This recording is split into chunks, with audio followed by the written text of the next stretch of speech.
Bom dia, a graça do Senhor Jesus para todos. Hoje na Escola Dominical a gente vai estar aprendendo sobre o livro de Coríntios, primeira carta, e nós vamos continuar do capítulo 4 até o 8. E eu gostaria de ler o capítulo 6, versículo 12, que fala assim: Todas as coisas me são lícitas, mas nem todas convêm. Todas as coisas me são lícitas, mas eu não me deixarei dominar por nenhuma delas. O nosso corpo ele é morada do Espírito Santo e nós não pertencemos a nós mesmos, nós somos do Senhor.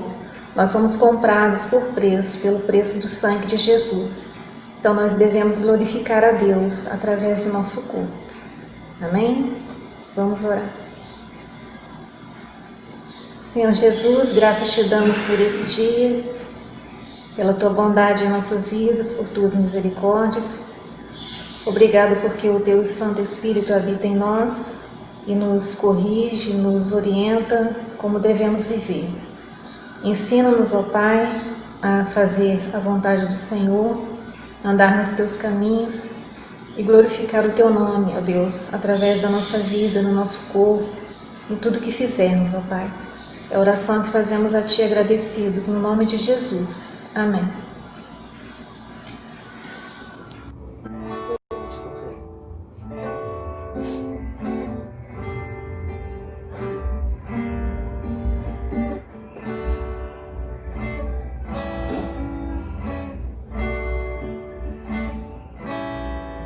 Divino companheiro no caminho,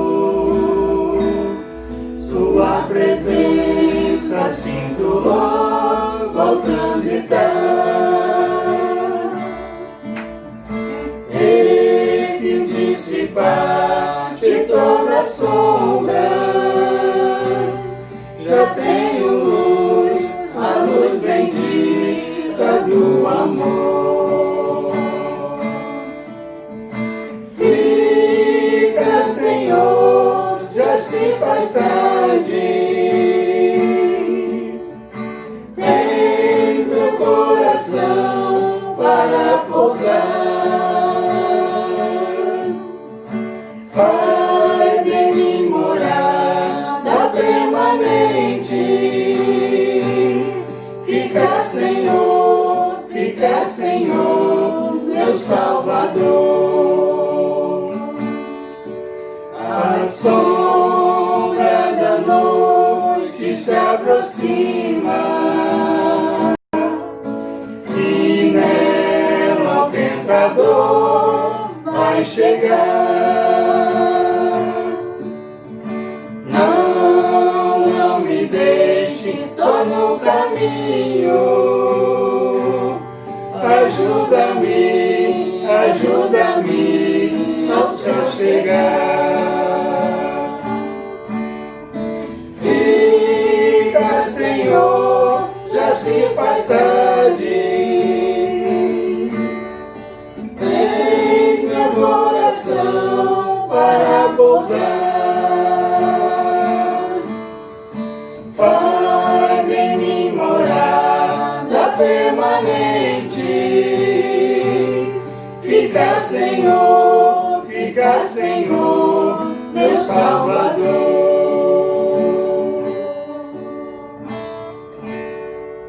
A graça e a paz do nosso Senhor e Salvador Jesus Cristo, meus irmãos. Bom dia a todos. Vamos dar início ao nosso estudo dessa manhã. Vamos orar, vamos falar com Jesus Cristo e Ele nos oriente para que possamos amadurecer e crescer no estudo da Sua Palavra. Oremos. Paizinho, nós te louvamos, ó Deus, o privilégio da Tua graça, do Teu amor, da Tua misericórdia sobre nós. Obrigado por ter feito o mundo, nos colocado aqui, Senhor, nos treinar, nos fazer entender, ó Pai, Tua graça, caminharmos em santidade, Deus, para a glorificação. Obrigado, Senhor, por aqueles que já foram glorificados, ó Deus, aqueles, ó Deus, que já estão na casa do Senhor, ó Pai, morando contigo eternamente. Nós que ainda ficamos, pedimos sabedoria a Deus para viver em santificação, caminhando para a glorificação, pautados e fundamentados, ó Pai, nessa justificação maravilhosa. Obrigado pela tua graça e presença, pelo teu amor que também nos recolhe, Pai. Nós te louvamos no nome de Jesus. Amém, Deus. Aleluia. Vamos estudar então, irmãos, esse treinamento para viver e esse treinamento para morrer, porque as estruturas espirituais que a gente vive, as estruturas espirituais que a gente caminha, tendo como base a justificação, nos carrega para a glorificação, irmãos. E isso é um presente de Deus para a sua igreja eleita, né? A glorificação. E nós sabemos, e Deus tem chamado muitas pessoas para a glória. Nesses últimos dias, nós estava vendo hoje de manhã uma tribo indígena, a igreja presbiteriana indígena, né? A quantidade de pastores e presbíteros que o Senhor recolheu com essa pandemia, e eu vou repetir, né? Porque esse é o projeto da carta, a quantidade de pessoas que o Senhor carregou para a glória, conduziu para a glória, né? E ainda nos deixa agora contemplar essa história, né? A epístola de Paulo aos Coríntios nada menos é do que o treinamento para que a base da cruz nos carregue para a glorificação. A cruz tem, se você olhar a epístola de Paulo aos Coríntios, a estrutura dela nos conduz para a casa. E parece que ir para casa ainda assusta alguns cristãos, né? Isso traz um pânico ainda para alguns cristãos, mas a leitura da Bíblia, a vida devocional nos conduz à consciência da justificação, à nossa santificação e à glorificação. Deus não tem nada mais do que nos justificar, nos santificar e nos glorificar. E esse é o treinamento da nossa história, né? Então, eu queria trazer para nós, né, esse princípio de vida com Deus aqui agora, sabendo que amanhã ou depois Deus também nos carregará para casa, nos levará, nos conduzirá para a glorificação. Mas vamos estudar então. A palavra da cruz, que é a base para a nossa estrutura de vida, e a nossa estrutura de santificação, e a nossa estrutura de glorificação, ela sempre foi loucura para os que se perdem. Mas para nós que somos salvos do Senhor, ela é o poder de Deus, né? Então a base da nossa existência, a base da nossa estrutura de vida, da nossa santificação e glorificação é a palavra que é loucura para alguns, né? Que é tristeza para alguns, que é desespero para alguns, mas nós que somos salvos, ela é o poder de Deus. O que deve mover um verdadeiro cristão, né? A diligência da leitura bíblica, da vida de oração e comunhão, da maturidade cristã tem que ser a gratidão pela misericórdia que já foi dada de presente para nós ali na cruz do Calvário. A base da nossa gratidão, da nossa satisfação, do nosso viver e morrer é a cruz de Cristo. É aquilo que já foi feito, é aquilo que já foi entregue para nós. E ninguém está tão pronto para viver e morrer quanto aquele que foi alcançado pela informação, pela mensagem da cruz, né? Aqueles que estão prontos para morrer também estão prontos para viver. Aqueles que não se preparam para morrer nunca estão prontos para viver. E tem pavor da morte, tem angústia pela morte, tem desespero pela morte. E isso a gente vai estudar também aqui em Coríntios, né? Olha que interessante, né?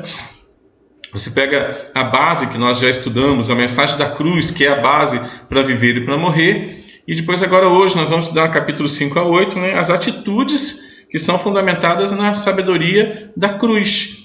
Depois, capítulo 9 a 11, como cultuar, como viver a ceia do Senhor, né, o culto mesmo, e como viver lá fora, capítulo 12 a 16, né, na certeza e convicção de que nós somos eternos, estamos caminhando para a glória de Deus, né? Então esse desenho aí, esse passeio em Coríntios nos ensina a mensagem da cruz, nos ensina a viver com sabedoria divina na nossa santificação, nos ensina a cultuar ao Senhor e ter a estrutura, o desejo de estar na vida eterna, porque somos eternos, somos do Senhor. Estamos passando um tempo aqui na terra, mas nem da terra somos. Estamos vivendo uma experiência espiritual na terra, maturidade espiritual na terra, né? Quem pôde ver, visualizar a devocional de hoje, Salmo 25, 26, 27, 28, entende que a gente está aqui para confiar no Senhor, para glorificar o nome do Senhor, né, e viver em confiança naquilo que Ele já fez por nós, né, naquilo que é o Senhor, né, que define as nossas estruturas espirituais e também as nossas estruturas emocionais, né. Vamos estudar. Os capítulos anteriores tratam a questão da sabedoria humana versus sabedoria divina. Uma igreja não estará solidamente edificada se a sua base for os conceitos que são humanistas, baseados em sabedoria deste século.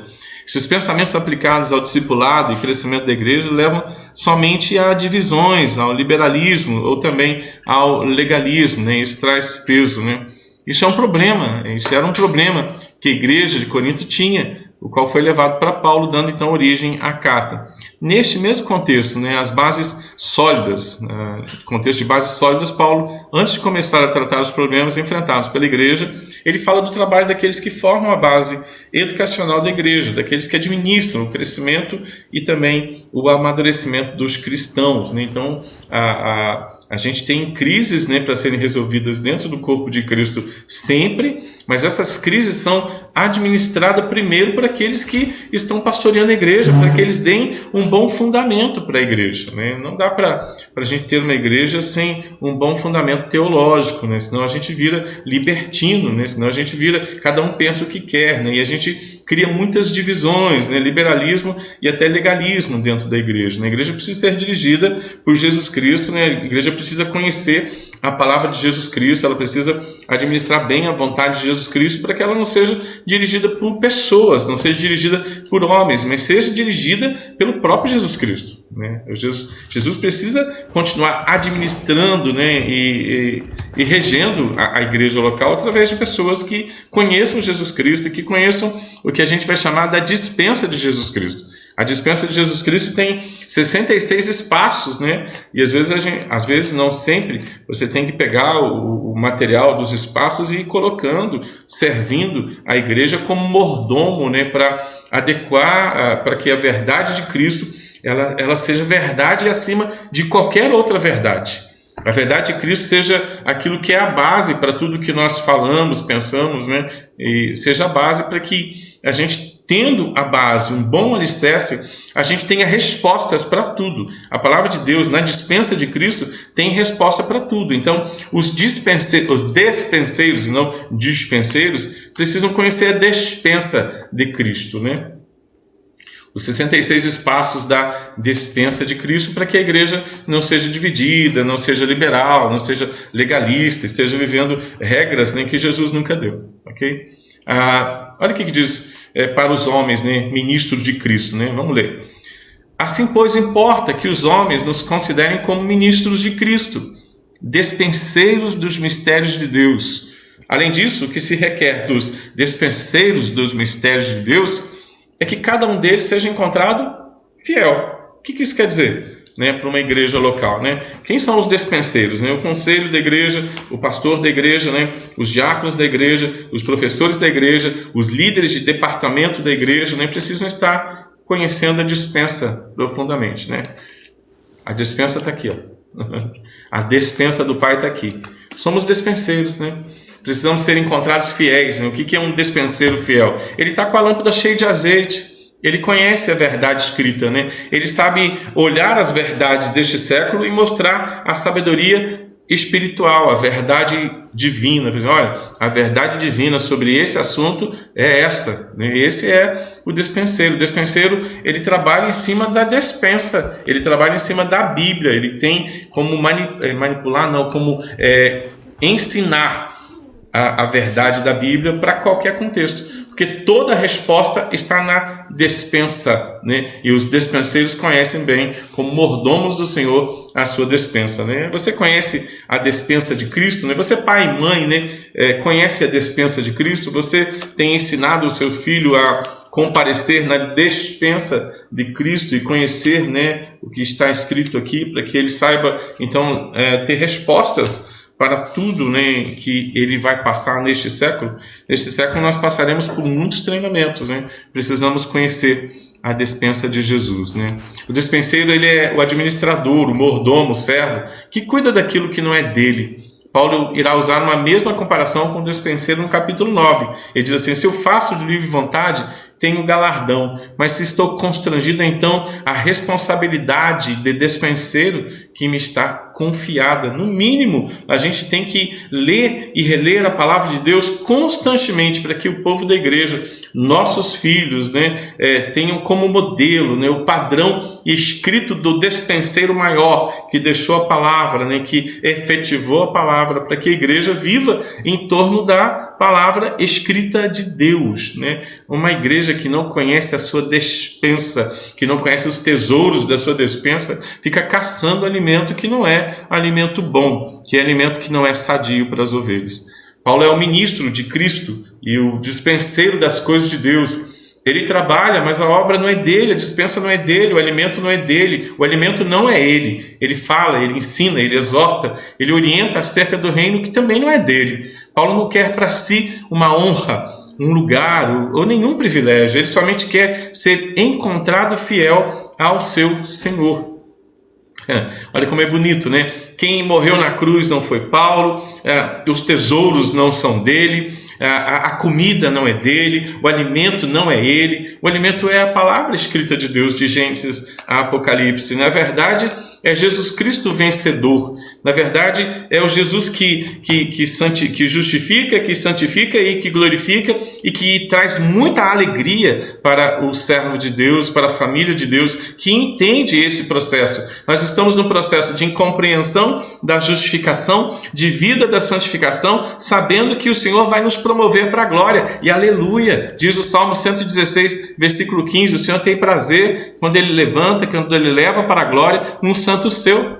É por isso que toda vez que alguém publica assim, morreu fulano de tal, que tristeza, assim, morreu fulano de tal, combateu o bom combate, completou a carreira e guardou a fé, irmãos, está no céu, pleno, alegre. Se alguém perguntasse para ele, quer voltar para a terra? E de jeito nenhum. Mas tem muita gente triste lá com saudade de você. Assim, eles que entendam também o quanto é bom estar no céu. E quem lê a Epístola de Paulo aos Coríntios vai entender o quanto é bom estar no céu, o quanto é bom ser glorificado. Quem entende a justificação, quem vive a santificação com satisfação no coração, tem prazer na glorificação. E sabe que os santos de Deus completam a carreira, combatem o bom combate e vão guardar a fé, vão estar eternamente com o Cordeiro de Deus. Essa é a nossa história, meu irmão. Então, nos encontramos fiéis ao Senhor, entendendo a justificação, vivendo a santificação, daqui a pouco virá a glorificação. Poucos dias virá a glorificação. Amanhã talvez o pastor Edivaldo não esteja mais entre nós, né? E Mateus, Isabel, Mariana e Raquel estarão glorificando o nome de Deus, porque terei lutado o bom combate, completado a carreira e guardei a fé. Vou estar eternamente com Jesus Cristo, né? Ou talvez você, irmão, que nos assiste, talvez semana que vem a gente esteja glorificando o nome de Jesus, porque você está na glória. Isso não é uma tristeza nem para a pessoa que foi, de maneira nenhuma. As pessoas que ficam precisam compreender. E por isso que Eclesiastes capítulo 7 fala, é bom ir na casa onde há luto, porque ali os que estão vivos contemplam e percebem que o mundo aqui é um mundo muito rápido. O tempo aqui é tempo muito rápido, né? E a gente vai compreender isso também na primeira epístola de Paulo aos Coríntios. As palavras do capítulo 4 fazem uma ponte entre a necessidade da sabedoria divina e a solução dos problemas eclesiásticos. Então, antes de listar algumas situações difíceis da igreja, Paulo ressalta a sua atitude de servo.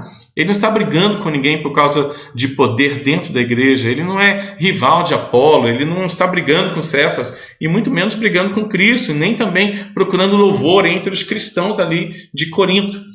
Falando de sua própria postura, Paulo atinge claramente os ministros e também dispenseiros daquela igreja, os quais brigavam por poder, criavam partidos para se mostrarem melhores que os outros, e alguns entre eles até ignoravam a autoridade apostólica de Paulo. Para esses administradores cegos e loucos, Paulo também afirma: portanto, nada julgueis antes do tempo, até que venha o Senhor, o qual não somente trará à plena luz as coisas ocultas das trevas, mas também manifestará os desígnios dos corações. Então cada um receberá o seu louvor da parte de Deus, né? Porque o Senhor está vendo, né, como os dispenseiros estão trabalhando com a verdade da dispensa, né?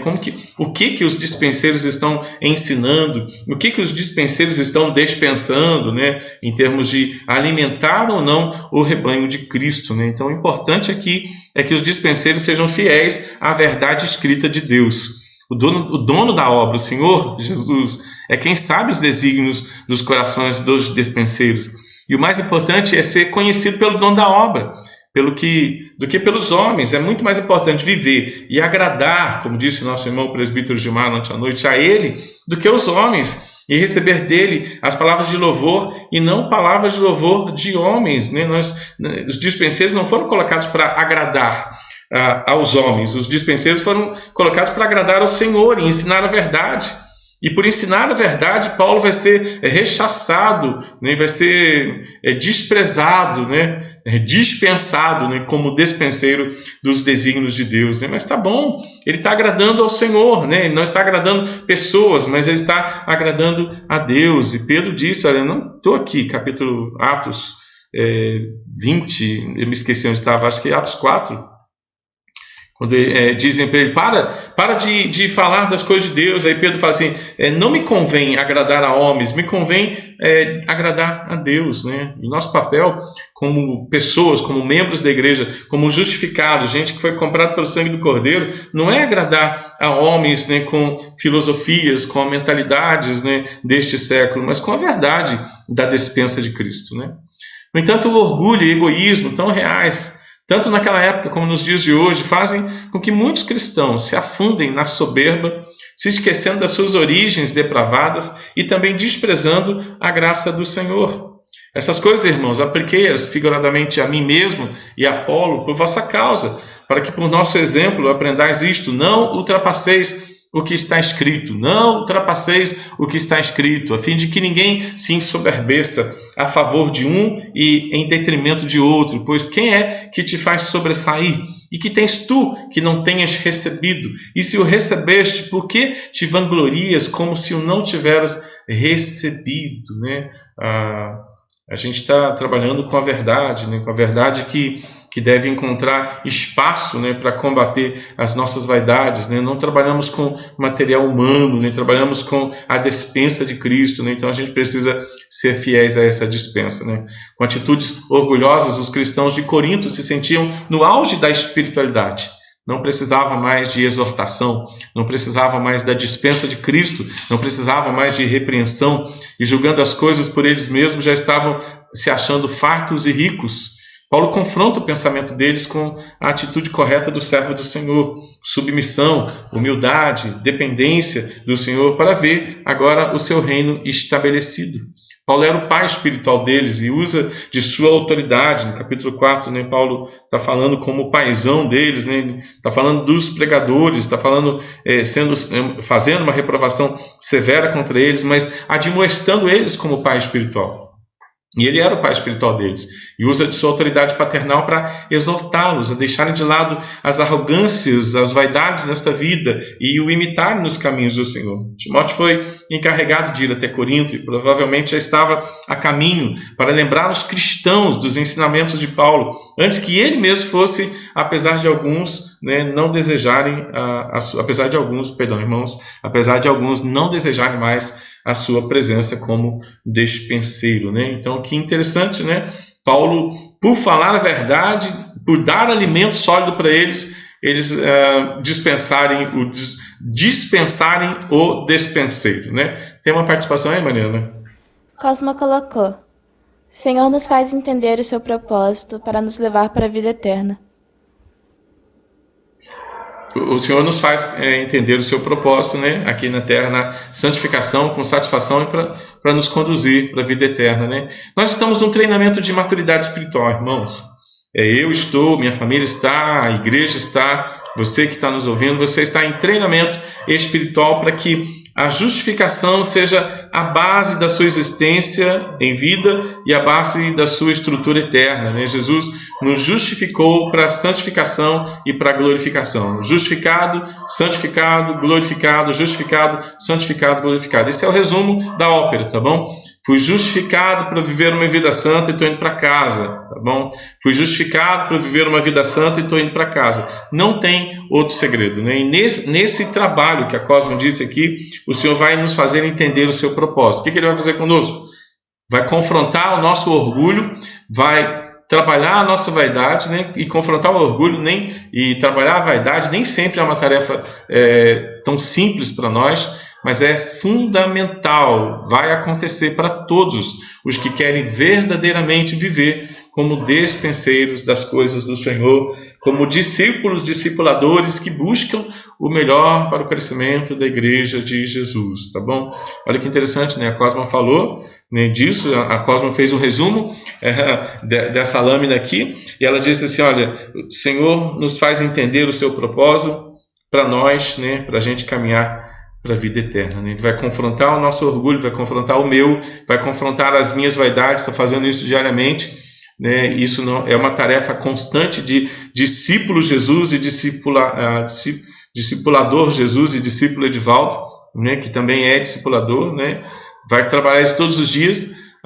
E John MacArthur ele faz um resumo interessante. Vamos ler o resumo de John MacArthur. Ele diz assim: os ministros cristãos são chamados para servir a pessoas em nome de Cristo, mas não poderão servi-las corretamente, a não ser que sirvam corretamente ao discipulador maior, Jesus. Não poderão servi-lo, o discipulador maior, convenientemente, a não ser que seja de modo certo, como escravos, humildes servos. Olhar em primeiro lugar para as necessidades humanas é falhar para com as pessoas, assim como falhar para com o discipulador maior.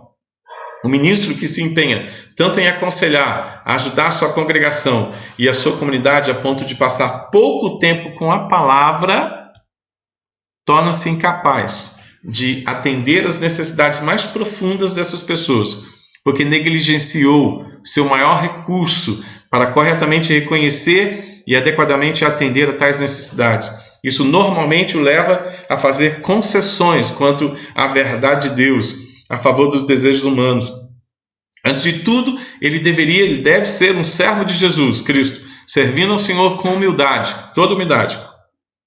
Atos capítulo 20, versículo 19. Então, e só então, ele pode servir ao povo da melhor maneira possível, né? Sem contato com a fonte, a gente não tem nada na despensa para oferecer para aqueles que estão conosco, né? Você fala assim, eu sou muito amigo de todo mundo, mas você não é amigo de Jesus e não está consumindo da amizade de Jesus. Você é o pior inimigo de todo mundo, porque você não trabalha a verdade. Então, primeiro a verdade nos molda e aí a gente sai moldando com a verdade, né? Aqueles que o Senhor confiou para trabalharmos a verdade, né? Então, conhecereis a verdade me liberta e a partir da verdade me libertar, eu sou um libertador através da verdade e nada mais que a verdade, tão somente a verdade que liberta, né? A mim e aqueles que o Senhor confiar para eu ser amigo, para eu ser irmão, para eu ser parente, para eu ser pai, para eu ser marido, para eu ser pastor, para ser discípulo, para ser ovelha. Então isso é uma verdade, né? Não há gente modelável e modelador que não seja a partir do pastor, né? Que não seja a partir do discipulador maior que é Jesus Cristo, né? Então a gente pensa assim, vou estar com pessoas, vou aconselhar pessoas, vou dar colo para a pessoa, né? Mas a gente não está consumindo da fonte.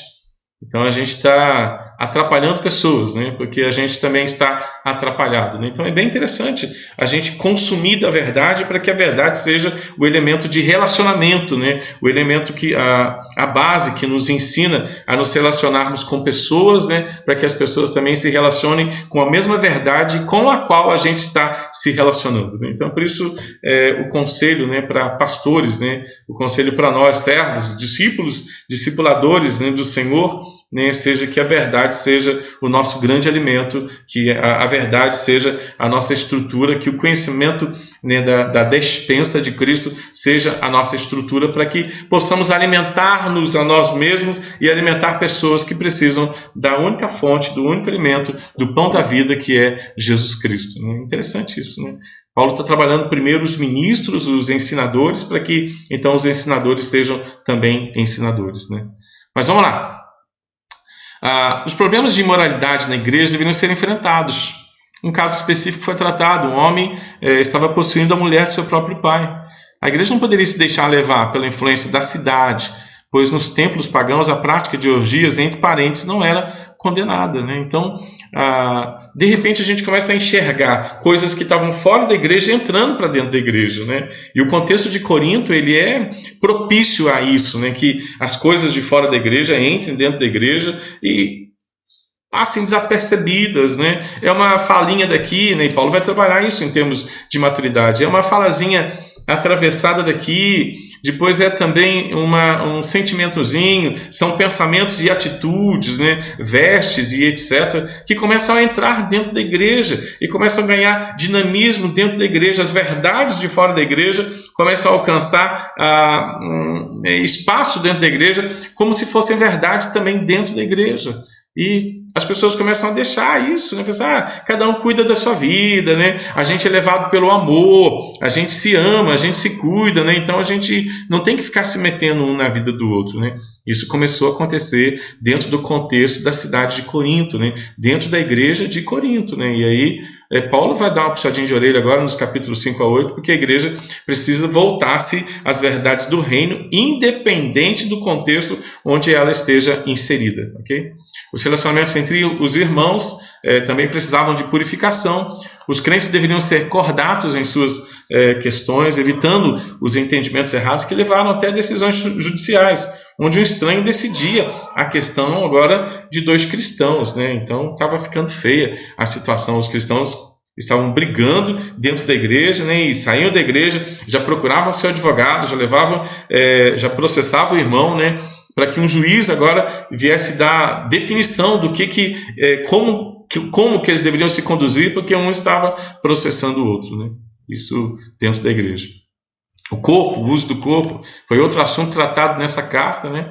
Numa cultura de extrema sensualidade, igual a nossa mesmo, e abuso do corpo, era preciso que o cristão soubesse ter uma correta relação com o seu corpo e com suas vestes. A conduta sexual deveria ser equilibrada, pois o corpo ele é o templo do Espírito Santo. Não poderia ser profanado pela imoralidade. Por causa do desajuste em relação ao corpo, alguns cristãos estavam impondo agora o celibato. Olha, ninguém casa mais. E também a abstenção sexual dentro do casamento, como regra de espiritualidade. Os casais não estavam mais se tocando para que houvesse pureza, mas estava tudo errado. Paulo explicou as duas situações à luz da vida espiritual. Ele não depreciou o casamento, mas o tratou profundamente no que dizia respeito à sexualidade, pois a atividade sexual dentro do casamento livrava da imoralidade e era fundamental para os casados, né? Quanto aos solteiros, o celibato não era uma imposição, mas o que permaneciam assim deveriam então se esforçar para cuidar das coisas do Senhor, né? Assim, olha, não vou casar, né, para não pecar. Se você não vai casar, ou se você vai casar, casado ou solteiro, é para a glória de Deus. Paulo ensinou que o crente ele é livre, mas ele não pode fazer o que quiser. Ele não pode usar da liberdade espiritual para viver uma libertinagem social, como se não devesse prestar contas dos seus atos para o Senhor. Os cristãos precisavam ter uma relação saudável com a liberdade que foi oferecida ali na cruz de Cristo, né? Então, tudo isso, né, sendo ensinado para que a igreja ganhasse então uma maturidade de adoração. A igreja tivesse a consciência da graça, a consciência da cruz de Cristo, e essa consciência da cruz de Cristo os levasse, né, a atitudes renovadoras, né, dentro dos seus lares, dentro da sua sociedade, né? A liberdade cristã tem os limites do amor e da obediência a Cristo, né, da consciência da missão que cada um exerce do viver para a glória de Deus e da exclusividade e soberania de Jesus sobre todas as coisas. Paulo, portanto, ensinou que todas as coisas são lícitas para os cristãos, mas agora não convém, não edifica, não faz sentido, né? A pergunta foi assim, mas eu não posso fazer tudo porque Jesus pagou o preço lá na cruz, né? Não é a cruz de Cristo a base da minha estrutura ali, Jesus não perdoou todos os meus pecados. Ali Jesus, além de perdoar os meus pecados, Jesus também não me deu vitória absoluta sobre todas as coisas. Não é a conta paga, não é a estrutura maravilhosa da graça sobre a minha vida. Eu falei assim, é a estrutura maravilhosa da graça sobre a vida, ao ponto disso gerar uma gratidão, uma satisfação que não me leva a de novo falar qualquer coisa, que não me leva de novo a sentir qualquer coisa, que não me leva de novo a pensar qualquer coisa ou agir de qualquer maneira, né? A base nessa da liberdade, ela produz alegria ao ponto de eu não precisar de libertinagem, de eu caminhar em santificação, caminhando para a glória eterna, né? E isso de maneira muito plena, muito alegre no Senhor, né? Ok. Vamos caminhar. No capítulo 5 e capítulo 6, geralmente se ouve, né, e isso é interessante, que há entre vós imoralidade tal como nem mesmo entre os gentios, isto é, haver quem se atreva a possuir a mulher do seu próprio pai, né? E eu acho bem interessante, irmãos, a gente olhar isso daí, né? Geralmente se ouve que há entre vós imoralidade tal como nem mesmo entre os gentios, né? E essa comparação de Paulo, ela é uma paulada na cabeça da gente, porque ela diz assim, gente, a igreja está pior do que lá fora. E quando a gente olha Romanos capítulo 1, né, lá fora está terrível, Romanos capítulo 1, mas quando a gente olha Romanos capítulo 2, dentro da igreja o negócio está feio também. E Paulo está dizendo assim, gente, a gente não pode deixar que essas coisas invadam a igreja ao ponto da igreja ser pior do que o mundo.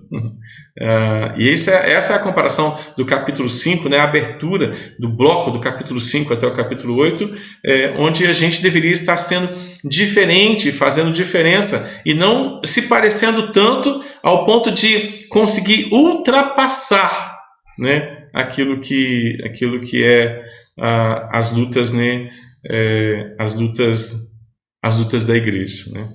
Então, irmãos, que o Senhor nos ensine, então, que a gente tem que lutar contra a imoralidade, mas lutar contra a imoralidade quando a base da nossa estrutura for a gratidão por aquilo que já foi feito por Jesus.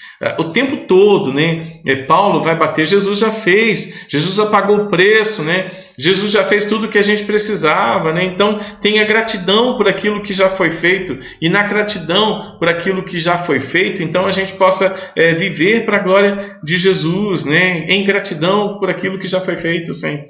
Então, esse capítulo 5, né, ele é interessante, né? Bem interessante. Há imoralidade dentro da igreja que nem mesmo lá fora tem, né? Aí ele vai dar o primeiro princípio aí, né? Tem filho, né, possuindo a própria mãe, que deveria ser a ideia da própria mãe. Problemas morais, a Bíblia de Genebra vai dizer assim, problemas morais e problemas éticos, né? Além de fomentar divisões, a arrogância dos coríntios havia gerado vários problemas morais e éticos, segundo o relatório da casa de Chloe, né? O de Chloe. Problemas morais, problemas éticos, né? Estava fomentando divisões, estava fomentando arrogância na igreja, né? E tinha gerado problemas morais e éticos, né? E isso leva a casa de Chloe, então, mandar uma carta para Paulo assim, Paulo, a coisa está feia aqui em Corinto. Rapaz, a coisa está muito feia. Na primeira carta que você disse para a gente não se misturar com os gentios, e já nos misturamos com os gentios. A gente já está agarrado nos gentios, né? A coisa está muito feia aqui. E chamar o apóstolo, né, para resolver essa questão, né, e trazer para nós hoje a carta da solução do problema, que é a primeira epístola de Paulo aos Coríntios, já torna essa caixa de ferramentas chamada Primeira Epístola de Paulo aos Coríntios uma carta extremamente importante, uma carta extremamente prática, né, para os dias de hoje, para que a gente olhe para essa carta, a gente filtre a nossa igreja, a gente filtre a nossa liderança, a gente filtre as nossas ovelhas, né, para que, filtrados então pela graça de Deus, não venhamos a cometer os mesmos embaraços e erros que a igreja de Corinto cometeu.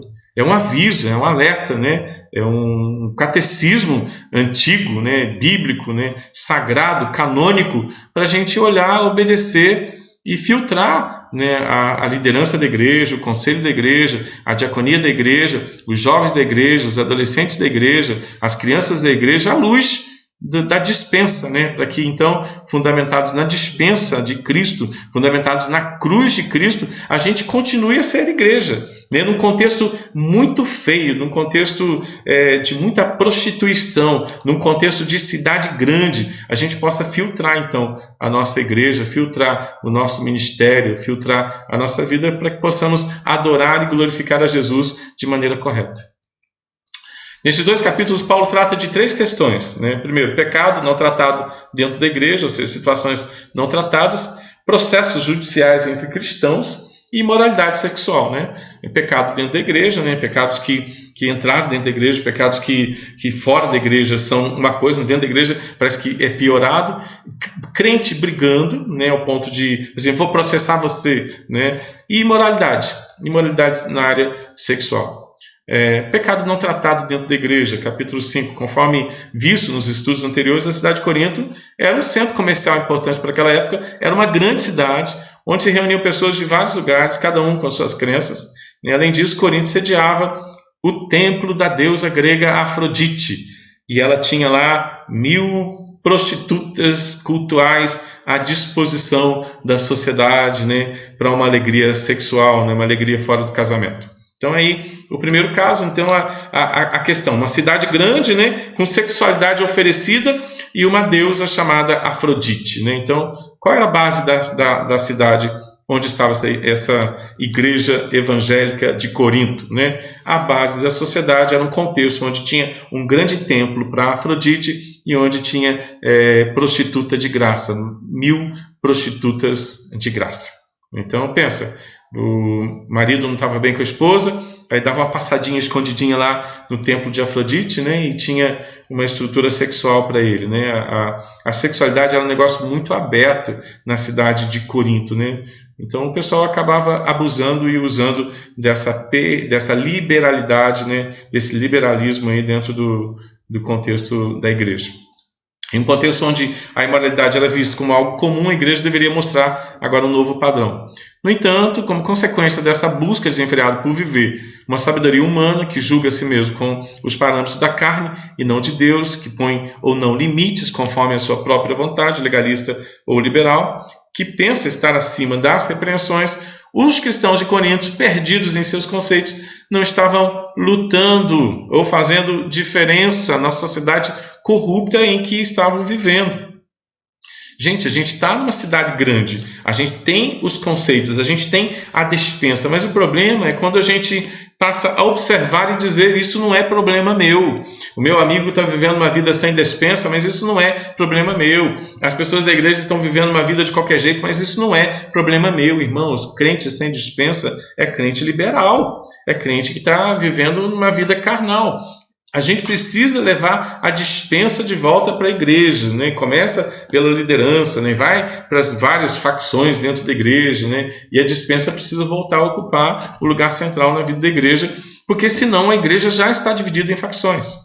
Ou a Bíblia é o material mais importante, porque fala de Jesus dentro da igreja, ou a igreja está dividida em partidos e em facções, né? Essa é a crise da igreja de Corinto, uma cidade grande, cheia de coisa para fazer, cheio de influência para influenciar, e a igreja não influencia porque não tem conhecimento, porque está vivendo muitos partidos, né? Eu sou de fulano, eu sou de ciclano, eu penso assim, eu penso daquele outro jeito, né? Mas o pensamento da igreja é a cruz de Cristo. A base da igreja é a cruz de Cristo. Nós vivemos sempre, estaremos sempre vivendo numa sociedade corrupta. Sempre estaremos vivendo numa sociedade corrupta. No mundo tereis sociedades corruptas.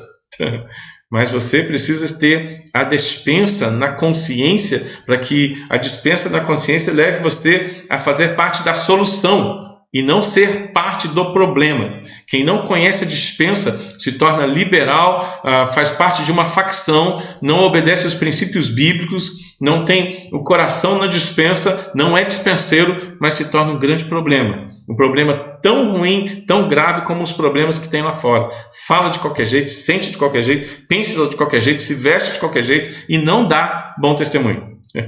Será que esse é o nosso caso? Será que a gente também está perdido nos nossos conceitos individuais, que não são conceitos da despensa, e não está fazendo diferença na sociedade corrupta? Não está nem prestando atenção onde Deus estabeleceu a gente? Tem corrupção dentro dos lares, tem corrupção na vizinhança, tem corrupção nas ruas dos bairros, tem corrupção nos bairros, tem corrupção nas cidades, há corrupções espirituais, há corrupções de todas as espécies, né? Mas nós somos aqueles que trazemos o conhecimento da despensa, somos despenseiros de Cristo e temos a resposta. Somos a resposta porque temos a resposta.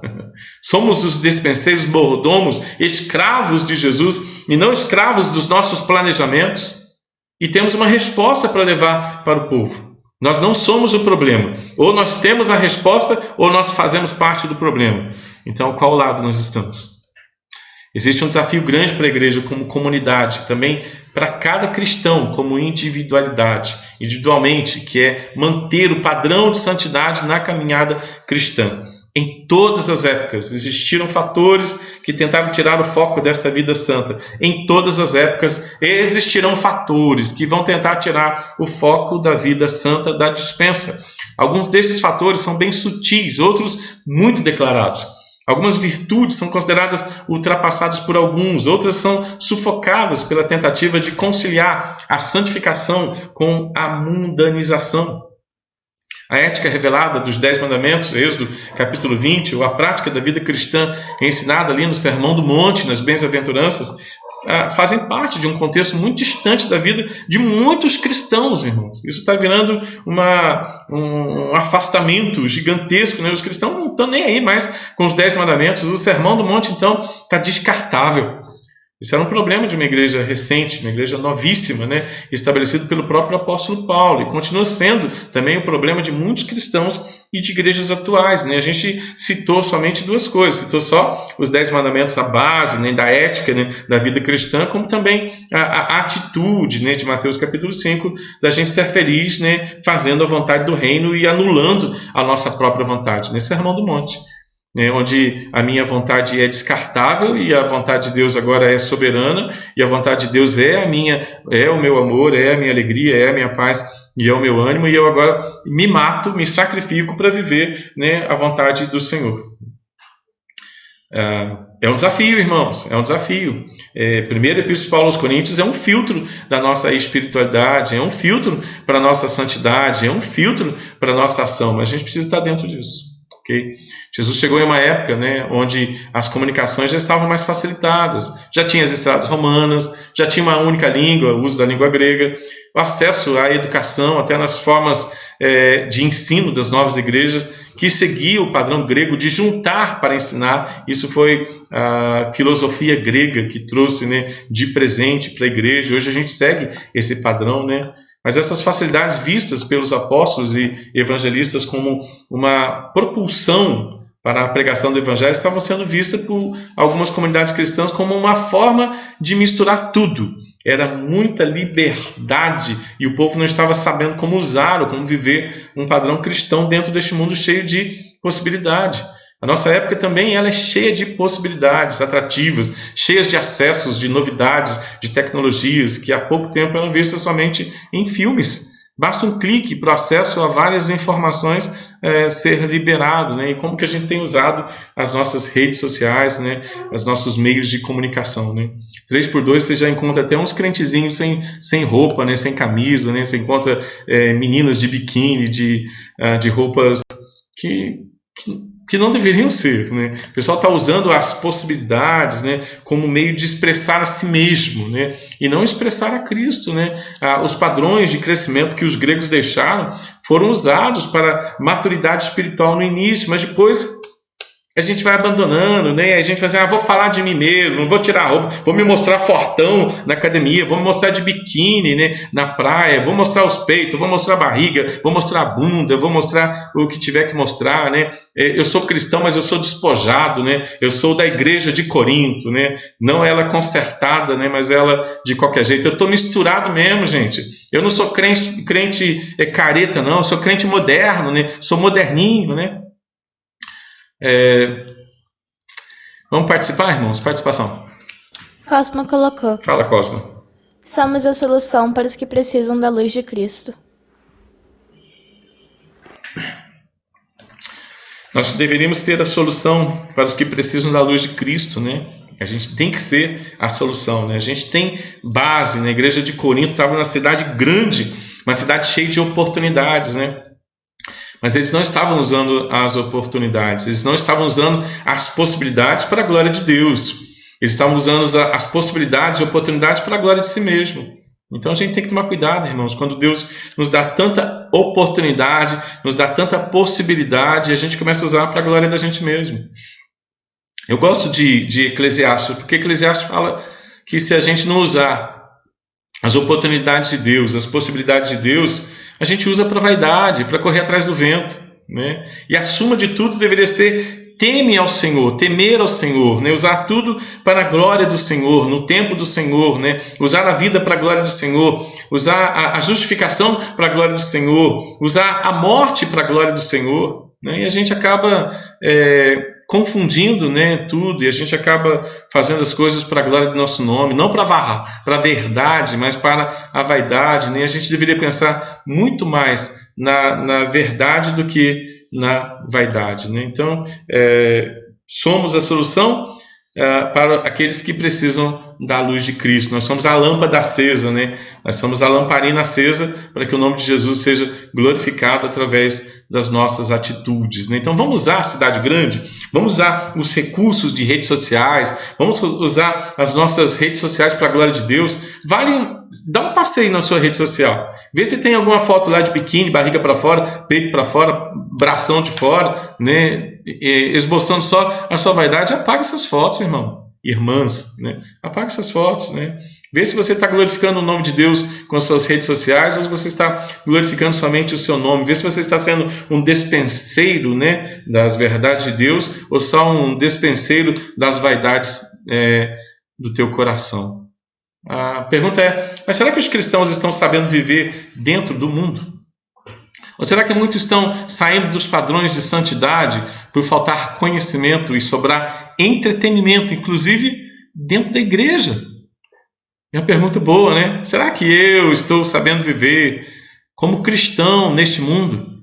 Ou será que eu estou saindo dos padrões de santidade por faltar entendimento da dispensa e sobrar compreensão daquilo que deveria ser dispensável, né? E não dispensável dentro da própria igreja, né? Ao ponto de Paulo, no capítulo 5, dizer: vocês de dentro da igreja, né? Vocês de dentro da igreja estão pior do que as pessoas de fora da igreja.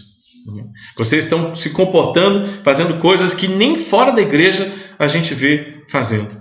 Então, que nós possamos, nessa manhã, sermos impactados, né, pela palavra de Cristo, pela palavra do Senhor, né, nos fazendo voltar para a igreja, a compreensão de que temos uma despensa, que temos um compromisso de sermos servos do Senhor, né, com essa dispensa. O problema dos coríntios não estava restrito ao fato do rapaz ter relacionamento sexual com sua madrasta. Para a sociedade judaica, também gentia, era incesto, pois era a mesma coisa ter intimidade com a própria mãe. Isso já era terrível para a igreja, mas ainda havia o fato dos irmãos não alertarem o pecador, não tratarem o pecador, não sofrerem, não acharem ruim o pecado. Você, deixa ele. Hoje as pessoas estão vivendo de qualquer jeito, a gente virando sócio do pecado, comparsa do pecado. A gente... como é que chama quando alguém comete um crime junto? Como é que chama aí, gente? Fala aí. Ele é comparsa? Como é que é? Ele é cúmplice, a gente é cúmplice do pecado. A gente sabe que fulano está vendo pecado, deixa ele. Né? Pecado sexual, deixa ele. Pecado no emprego, deixa ele. Né? Todo mundo peca mesmo, né? A gente tem mais que deixar as pessoas viverem de qualquer jeito mesmo, porque todo mundo pecou, né? Quem não pecou, que atire a primeira pedra, irmãos. Isso é condenar o pecado. A questão é tratar o pecado. A questão é ser irmão de verdade, né? Sentar com a pessoa e conversar com a pessoa e tratar o pecado, né? Pessoal, isso é pecado. Isso, vamos junto, né? Vamos caminhar junto, né? O problema é que estava todo mundo deixando, né? E aí os pecados iam aumentando, a soberba ia aumentando e ninguém trabalhava mais com a dispensa, né? Participação, Mariana. Isabel colocou: quando deixamos a palavra de lado, deixamos também a vida com Jesus de lado. Negligenciamos o cuidar dos irmãos, negligenciamos uma vida piedosa e também a santificação. Fomos libertos do pecado, somos livres para viver com gratidão para a glória de Deus, e não para nossa própria glória.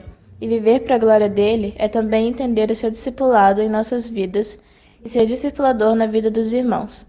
Se importar com aqueles que necessitam da palavra, que necessitam voltar e viver para Cristo. Precisam voltar a viver para Cristo, né? Mas isso é o desafio, né? Essa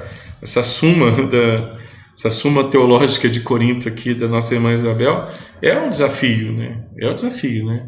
Temer a Deus, voltar a amar a dispensa, né? É a suma de Mateus 25 também, né? Encher, manter o cálice cheio de azeite, né? Estar pronto para que Jesus volte e estar pronto para ajudar pessoas, né?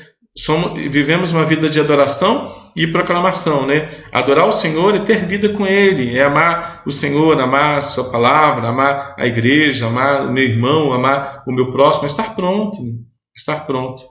E manter a lâmpada cheia de azeite é estar pronto para glorificar o nome de Jesus e estar pronto para ajudar aqueles que o Senhor colocar na minha vida. Nós somos lâmpadas acesas, irmãos. Jesus disse em Mateus 5, né? Não se esconde uma lâmpada acesa, se coloca ela num lugar alto para que os homens passem, vejam a luz acesa e glorifiquem a Deus. Os homens precisam glorificar a Deus pela nossa existência no meio deles. A gente precisa glorificar Deus no meio do povo, para que o Senhor, a nossa lâmpada precisa estar acesa no meio do povo, para que o povo observe a nossa lâmpada acesa e glorifique a Deus.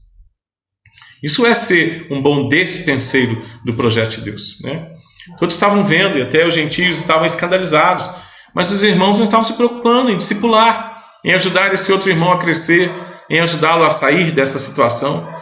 Talvez por não se preocuparem mesmo, ou por estarem tão presos às próprias vaidades e soberbos espirituais, que desprezavam os padrões bíblicos estabelecidos. Então, a gente tem os nossos... todo mundo tem as suas lutas, né? A gente precisa de bons amigos de luta, né? De boas pessoas que nos falem as verdades constantemente, discipuladores, como nossa irmã Isabel disse aí, né?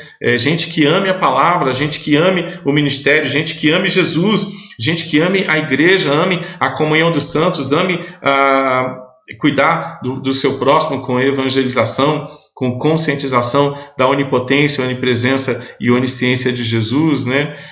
Gente que esteja preocupado em ter vida com Deus e ajudar os irmãos a crescerem, né? E não gente que esteja vivendo uma cumplicidade de vaidade. A gente tem dentro da igreja hoje equipes, facções de cumplicidade de vaidade, né? E Paulo disse isso para a igreja de Corinto: vocês estão vivendo cumplicidades de vaidade. Tem um ministério da cumplicidade de vaidade de Apolo, de Cefas, de várias pessoas aí, e ainda tem o ministério de cumplicidade de vaidade de Cristo, né? Eu sou de Paulo, minha cumplicidade de vaidade é Paulo. Eu sou da cumplicidade de vaidade de Apolo. Eu sou da cumplicidade de vaidade de Cefas. Eu sou da cumplicidade de vaidade de Cristo. Mas é tudo vaidade. Não são padrões bíblicos, são vaidades. Se a gente tivesse grupos, né, de Cefas, né, vamos fazer pequenos grupos, né, pequeno grupo aqui do Cefas, né, o que vocês estão estudando? Cristo? Estamos nos formando aqui em sermos bons mordomos de Cristo, despenseiros de Cristo. E o grupo de Paulo, o que estuda? Cristo. E Apolo, o que estuda? Cristo. E Cefas, o que estuda? Cristo. E o grupo de Cristo, o que estuda? Estuda Cristo. Isso não ia trazer divisão de pensamento, ia trazer uma uniformidade de adoração aos projetos de verdade de Cristo. E isso tem que ser a igreja. Por isso que a igreja precisa passar sempre por esse filtro, para que a igreja não ande nas vaidades de homens, mas ande nos projetos espirituais de Cristo. E o projeto de Paulo de restauração para essa igreja é Cristo. O fato é que havia um pecado, mas não haviam bons dispenseiros na igreja para ensinar corretamente aquele povo a fim de levá-los ao crescimento, para que essa prática fosse abandonada. Não havia lamento, não havia tristeza pelo fato de um irmão não estar crescendo na caminhada cristã. O irmão não está crescendo, está fazendo o que não presta e ninguém ajuda ele. E ninguém fala a ele, ninguém puxa para ele. É um jovem indo para o abismo e os outros jovens não puxam ele. Um homem indo para o abismo e os outros homens não puxam ele. São mulheres caminhando para o abismo e as outras mulheres não puxam ela. São adolescentes indo para o abismo e os adolescentes não puxam ele. São crianças se perdendo e ninguém faz nada por eles. Estão deixando um respeito desnecessário. Um medo de trazer o projeto verdadeiro desnecessário, porque a gente precisa ficar preso aos projetos de Cristo e a gente tem que falar isso para as pessoas. Você está abandonando os projetos de Cristo e você não está nem aí com isso. Por outro lado, esse irmão estava vivendo seu pecado sem se preocupar com ninguém, com nada. Ninguém tratava, ninguém melhorava, o pecado continuava solto e crescente no meio da comunidade. Todo mundo vendo o jovem que não lia a Bíblia, todo mundo vendo o jovem que não se preocupava com a igreja, todo mundo vendo o jovem fazendo sexo com a mulher de seu pai. O jovem deixando de amar os padrões de Deus. O jovem não tendo vida devocional. Nem todo mundo deixando de lado. Assim, vamos dar ministério para ele para ver se ele volta para a igreja. Não é isso, vamos tratar o pecado dele. Para que ele volte volte para a igreja, primeiro tendo os seus pecados sendo tratados, né? Você, fulano está vivendo de qualquer jeito, assim, dá alguma coisa para ele fazer na igreja, que ele volta para a igreja. Daí ele faz as duas coisas, ele volta para a igreja e continua fazendo as coisas de qualquer jeito. Então, irmãos, é melhorar, irmãos, é sarar, é ser curado, né? Passar bálsamo na ferida, né? Quando estiver bom, ele volta, o Senhor levanta ele ou ela para algum ministério dentro da igreja, mas a gente precisa falar a verdade. A gente precisa tratar a vaidade, a gente precisa trazer a pessoa para o centro da vontade de Deus, ok? Como não havia maturidade na igreja para tratar de frente o pecado, o pecador deveria ser retirado, viver no mundo, então, viver o seu pecado, seguindo as suas ideias carnais, ser entregue novamente ao reino de Satanás, né, que é o mundo, a vida do legado, né, sem a verdade, então. Para que a massa não ficasse toda levedada, porque acaba um jovem fazendo essa bobeira, né? Os outros jovens começam a ser levantados para fazer outras bobeiras, né? E como não há tratamento, como não há cura para aquele jovem, todo mundo acha que tudo é normal, que tudo é libertino, né? Fulano, qual que é o pecado de jovem X? O pecado de jovem X ele faz sexo com a mulher do pai dele. E o outro pecado, ele fala palavrão. O outro pecado, ele não lê a Bíblia. Deixa. E o outro pecado, ele tem relação sexual com a namorada dele. E o outro pecado, o outro pecado é que ele é homossexual, né? E o outro pecado é que ele é preguiçoso. Aí vai deixando. Aí vai viver uma comunidade de jovens de qualquer jeito, né? Daí a sociedade auxiliadora, né? Qual é o pecado que ela fulana? Ela é adúltera. Não, é mentira. Vai deixando. A igreja é um hospital de gente doente mesmo. Vai deixando. Ninguém é curado, né? E vai deixando. E vai deixando até viver uma igreja igual a igreja de Corinto. Até que a casa de Cloe, ela se manifesta em Paulo, pelo amor de Deus. Manda uma carta aí, rediscipula essa igreja, né? Traz um novo catecismo aí para a igreja, para que a igreja possa voltar aos padrões de santidade que glorifiquem o nome de Jesus, para que a igreja volte a pregar o Evangelho da Graça, né? E seja orientada, né, por viver uma vida para a glória de Jesus e não para a glória de si mesmo. Uma igreja que virou uma igreja de facção, uma igreja que não tem mais uma ação responsável na sociedade, uma igreja que nem adoradora mais é, uma igreja que consegue ter mais pecado do que o próprio mundo, né? Jesus, ele fez a purificação, ele morreu para dar a purificação para os seus filhos. Ele é o pão puro, sem fermento, pão sem mistura, com nada que possa alterar a sua essência, mas a igreja não estava vivendo a magnitude desta graça, deste senhorio, dessa santificação do próprio Jesus Cristo, irmãos. A igreja de Corinto estava sem conhecimento, a igreja de Corinto estava sem humildade, a igreja de Corinto estava sem crescimento, a igreja de Corinto estava sem exortação. Uma igreja cega, presa às suas vaidades, incapaz de tratar a si mesmo, incapaz de formar um santo, incapaz de tratar um pecador. Paulo já havia ensinado na outra carta, que não está no cano do Novo Testamento, que os cristãos de Corinto, os cristãos maduros, deveriam se apartar daqueles que se diziam cristãos, mas viviam na prática do pecado. No entanto, dentro de uma confusão espiritual, fica difícil saber quem é o cristão maduro e agora quem é o cristão superficial, porque misturou tudo, né? E virou agora, a igreja estava completamente desandada, né?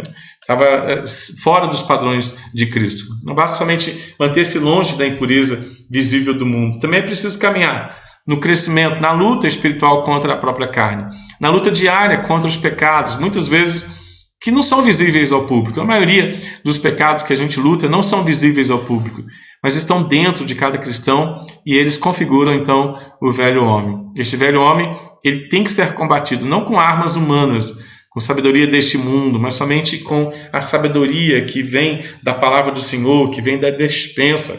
Quanto mais palavra, mais força cada cristão terá para crescer, para viver a santificação, para influenciar outros cristãos estagnados na caminhada e para impactar a sociedade corrupta, sendo luz e sal nessa terra onde você estiver plantado, né? Quanto mais palavra, né, mais poder. Quanto menos palavra, menos poder. Quanto mais se lê a Bíblia, mais a gente conhece a despensa e mais despenseiros somos para nós mesmos, né? Então mais a autoridade e poder. Quanto menos leitura, menos autoridade e menos poder. Jesus disse, né? Errais não conhecendo as Escrituras, então nem o poder de Deus. Né? Olha como que é bonito. Quanto mais palavra, mais conhecimento do poder de Deus. Né? Quanto menos Bíblia, quanto menos leitura, menos conhecimento do poder de Deus. Você lê a Bíblia, conhece o poder de Deus. Não lê a Bíblia, não conhece o poder de Deus. Eu oro, pastor, eu oro todo dia. Eu oro de madrugada, eu acordo 2 horas da manhã e oro até as 3 da manhã. Por que você não abre a Bíblia? Porque eu fui treinado a orar. Você, meu irmão, vai ler. Vai conhecer a dispensa. Vai saber do que é pecado, o que é gratidão, vai entender qual é o padrão de Deus, qual é a vontade de Deus, e depois você dobra o seu joelho e diz assim, Senhor, eis-me aqui, faça em mim, cumpra em mim a sua vontade, Senhor. Né? Esse é o padrão do Senhor. Né? Participação, Mariana? Rodolfo colocou. Bom dia, Rodolfo. Aos pais que têm jovens e adolescentes em casa, cabe observar o comportamento, pois a facilidade de acesso a todos os tipos de conteúdo na rede é uma porta aberta e escancarada para um comportamento fora dos caminhos da cristandade. Muitos pais fecham os olhos para essa realidade, e o resultado vemos nas escolas públicas, com o uso de drogas e alto índice de meninas abandonando os estudos para cuidar dos seus filhos. Rodolfo é professor, né?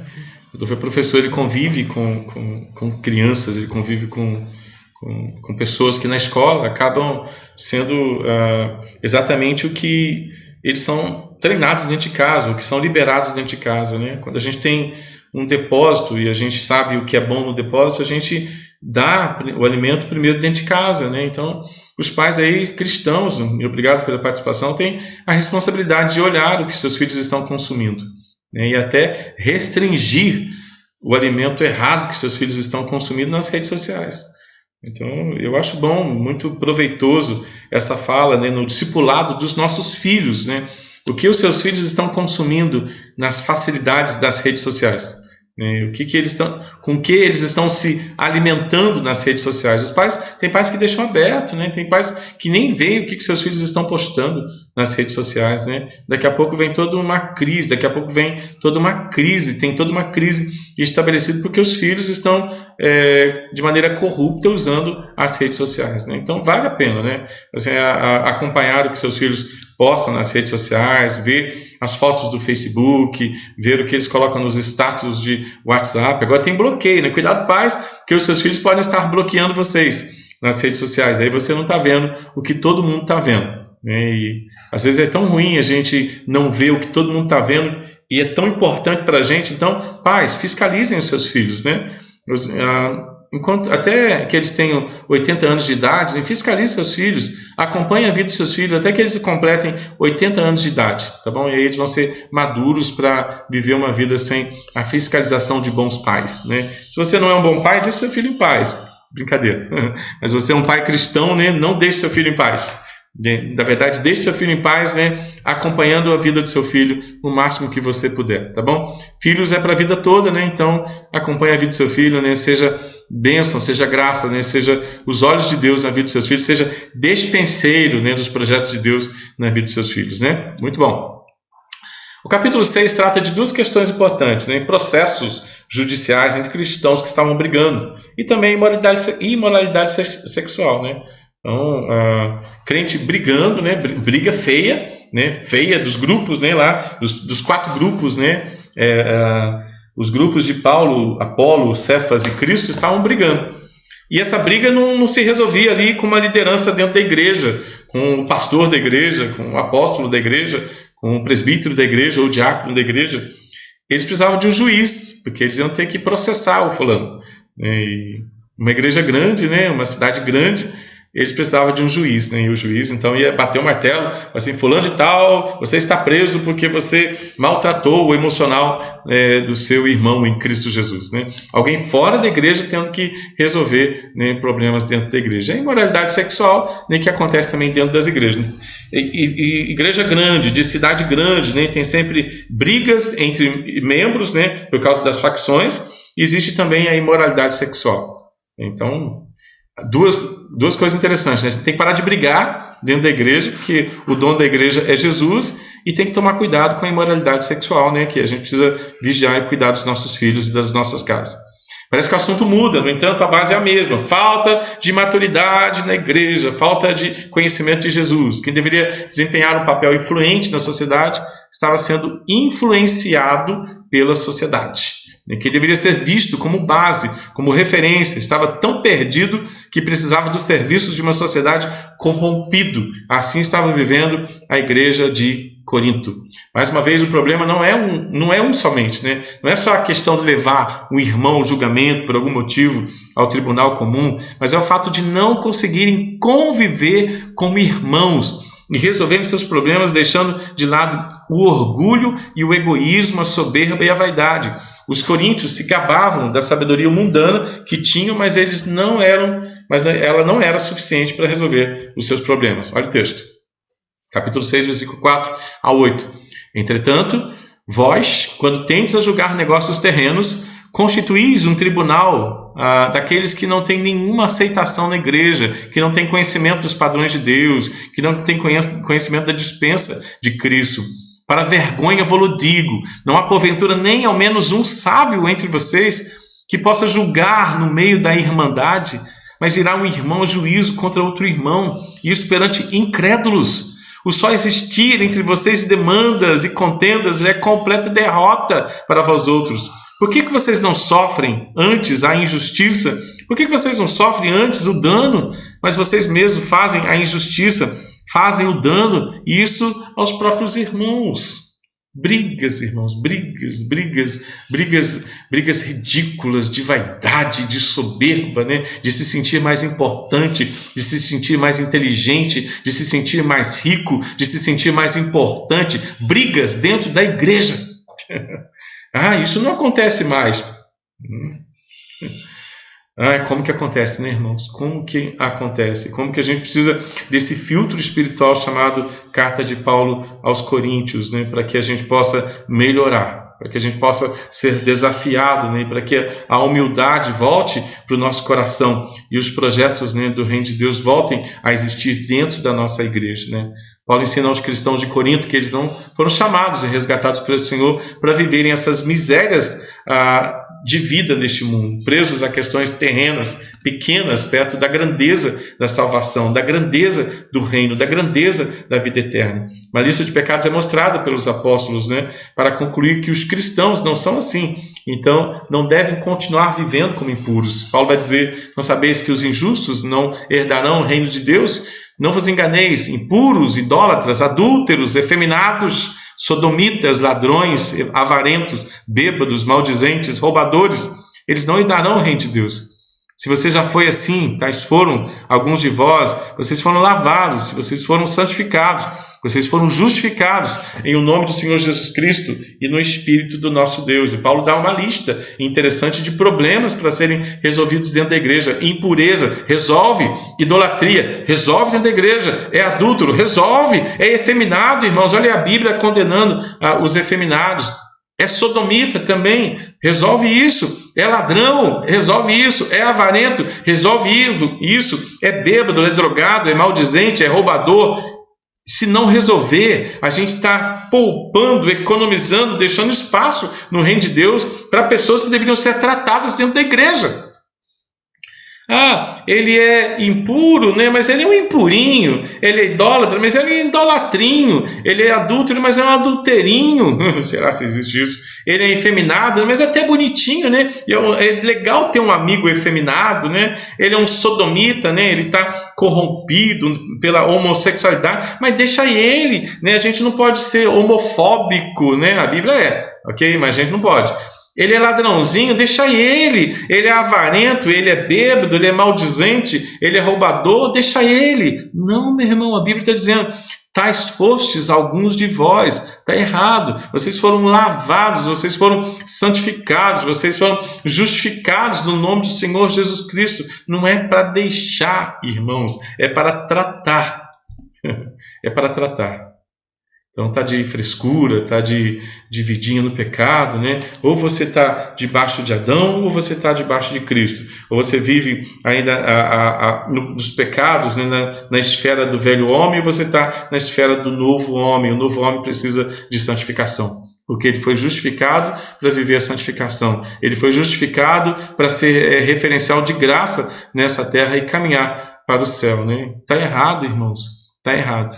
Está errado e precisa ser tratado. Quem vai tratar isso é a igreja de Cristo aqui na terra. Então está errado, a gente precisa tratar e glorificar o nome de Deus, né, com a santificação das coisas que estão erradas. Trazer à memória, resgatar diariamente a profundidade da aplicação do Evangelho que foi feita em cada pecador justificado é base para que não haja o envolvimento com este mundo, no sentido de depender dele para resolver as questões da vida. A dependência do cristão está em Jesus, na sua graça, na sua misericórdia, na sua cruz. Paulo ensina uma sequência de aplicação dessa salvação agora. Veja, fomos lavados, santificados e justificados. Isso é uma realidade que ninguém tira do cristão, pois foi dada por Jesus, mas essa realidade precisa ser usada, precisa ser vivida nas situações do dia a dia para aprender a discernir as coisas que cercam a vida cristã. O lavar resgatador de Jesus, que conduz para o caminho da santificação e revela a justificação dada, mostra o objetivo para o qual o pecador resgatado vive agora. Ele vive para o Senhor. E esse viver para o Senhor define os limites da vida dele. Não são os contextos da cidade grande, dos desafios e pecados da cidade grande, né? Não são os contextos atuais, as liberdades atuais, que são até pregadas por alguns líderes cristãos que definem quem é o cristão. Quem o cristão é? É o Senhor quem deve definir tudo. É a palavra que deve definir tudo. É a despensa que deve definir tudo. Se há o entendimento da salvação, há também a necessidade do entendimento do senhorio de Jesus sobre todas as áreas da vida. Sobre a vida toda. É uma vida integral. É uma avaliação de tudo. As considerações finais de cada cristão precisa ser: todas as coisas realmente são lícitas, né? Mas não me convém mais. As coisas me são lícitas, mas eu não vou me deixar dominar por nenhuma delas, né? Então a gente está numa briga, né? Dizer, olha, pode viver isso, pode viver aquilo, né? Se Jesus já perdoou todos os pecados, isso é pecado, vai me levar para o inferno. Olha, realmente, não. Jesus já perdoou seus pecados, essas coisas não vão te conduzir para o inferno. Mas pensa, meu irmão, existe coerência em um cidadão do céu ser envolvido com as questões pecaminosas dos cidadãos dessa terra? Não tem, irmãos. Então, se você está no meio de pessoas, está vivendo os desafios das pessoas, né, você não tem mais essa ideia de ser dominada por esses pecados, né? E por isso Paulo vai dizer, né, tudo é lícito, mas nem tudo convém. Todas as coisas são lícitas, mas eu não vou me deixar dominar por nenhuma delas, porque eu já sou dominado pela graça divina, porque a justificação me é eficiente, já é suficiente para eu viver em santificação, caminhando para casa, para a grande alegria do meu coração, e não para a grande tristeza do meu coração. Paulo ensina nos versículos 6, 12 a 20 sobre a união com o Senhor. Essa união deve ser mais importante que qualquer outra coisa que o ser humano estava acostumado a fazer na sua vida antes de Cristo. A união com Cristo não diz respeito à parte espiritual do ser humano, deixando de fora a parte carnal. Não há divisão, tudo é do Senhor. Ao ponto de Paulo dizer, não sabeis que os vossos corpos não são de vocês? Vocês não sabem que os corpos são membros de Cristo, que vocês são de Cristo, então você não pode usar nem o seu corpo sem que ele seja para a glória de Cristo, né? Paulo retoma o assunto da imoralidade sexual, tão comum para aquele contexto, para ensinar que não há mais espaço para este relacionamento tão inferior, tão passageiro, quando há verdadeiramente o relacionamento com Jesus. Essa falsa intimidade proporcionada pela imoralidade sexual não se compara à nova vida de pureza que o Senhor tem para os seus filhos, né? E um bom estudo, né, no livro de Cantares vai mostrar que o prazer de Cristo, ele é parecido com o prazer sexual, mas ele é maior. O prazer de Jesus como noivo é maior do que qualquer imoralidade sexual, do que qualquer sexualidade, do que qualquer sensualidade. Então, não vale mais a gente viver a imoralidade sexual. O corpo, por causa de Cristo, tem seu valor restaurado e deve ser usado para a glória do Senhor totalmente, nos pensamentos, nas ações, a fim de glorificar o Senhor como consequência de uma vida espiritual madura e íntima, uma lâmpada cheia de azeite. Gradativamente, o ensino sobre a santificação revela a verdadeira condição do pecador, que foi perdoado. Ele é santuário de Deus. Acaso não sabeis que o vosso corpo é santuário do Espírito Santo, que está em vocês, o qual tendes da parte de Deus, que não sois mais de vós mesmos, porque agora fostes comprado por preço, então agora, pois, glorificai a Deus com o vosso corpo. Você dá uma olhadinha no espelho aí na sua casa e vai assim, não te pertence mais. Então não tem que ficar expondo o corpo, não tem que usar para você. Ele é de Jesus. Ele é para a glória de Jesus, seus olhos, seu nariz, sua boca, seu corpo todo, ele é para a glória de Jesus, ele é um santuário de Jesus, Então se lembra disso, quando for pensar besteira, quando for fazer besteira, lembra assim, opa, eu não sou meu, sou de Jesus, Então glorifique a Jesus com o seu corpo. Os ensinamentos vão ganhando forma prática, englobando a vida como um todo. Não há uma área que pode ser deixada de fora, não há uma parte que o Senhor não irá tratar, não há um cantinho da mente que vai ficar esquecido, guardando frustrações, pecados, mágoas e etc. O Senhor irá certamente, perseverantemente, tratar todos eles, a fim de dar aos seus filhos o crescimento necessário.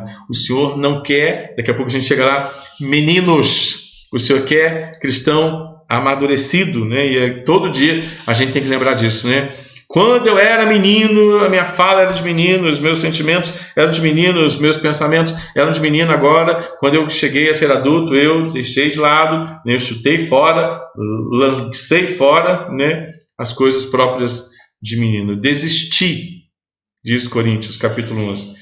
Eu desisti, capítulo 13, das coisas próprias de menino. Acho que é o capítulo 13, versículo 11, Vamos fechando, A doutrina bíblica para o casamento, no capítulo 7. Casamento é uma questão que causava dúvida também, por isso Paulo responde ao questionamento quanto ao que me escreveste de forma muito bem detalhada.